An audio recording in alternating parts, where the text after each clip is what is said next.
Cursed Library Book Secrets. I never believed in curses until I borrowed that ancient book from the library. At first, it seemed like an ordinary collection of old stories, bound in worn leather with pages that crackled under my touch. But the first night I opened it, the story was different than what I remembered reading in the library. It was a tale of a young girl lost in the woods, her voice echoing eerily into the night. The odd part was, she was wearing my favorite red coat, the one that hung in my closet.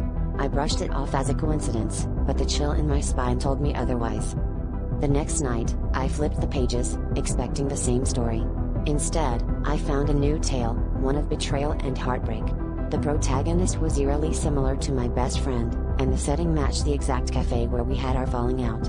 Each detail was so vivid, so real, that I could almost smell the coffee and hear the sorrow in her voice.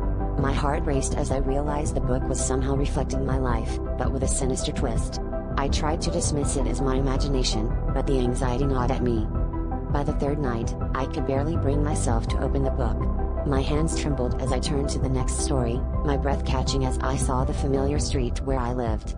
The story unfolded with a shadowy figure lurking outside, watching my every move. The fear was palpable, and I felt the walls of my apartment closing in.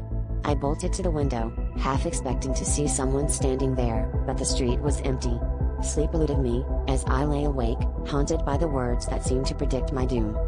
On the fourth night, desperation drove me to return the book, but the library was closed. I couldn't shake the feeling that the book was feeding off my fear. In a last-ditch effort, I opened it one final time, hoping for answers. The story was gone, replaced by a single sentence, scrawled in a shaky hand: "Leave before it's too late." The words blurred as tears filled my eyes. I dropped the book and stumbled back, realizing the truth. It wasn't just a warning, it was a command. I packed my bags and fled that night, never looking back. But sometimes, in the dead of night, I wonder if the book waits for another curious soul, ready to rewrite their fate.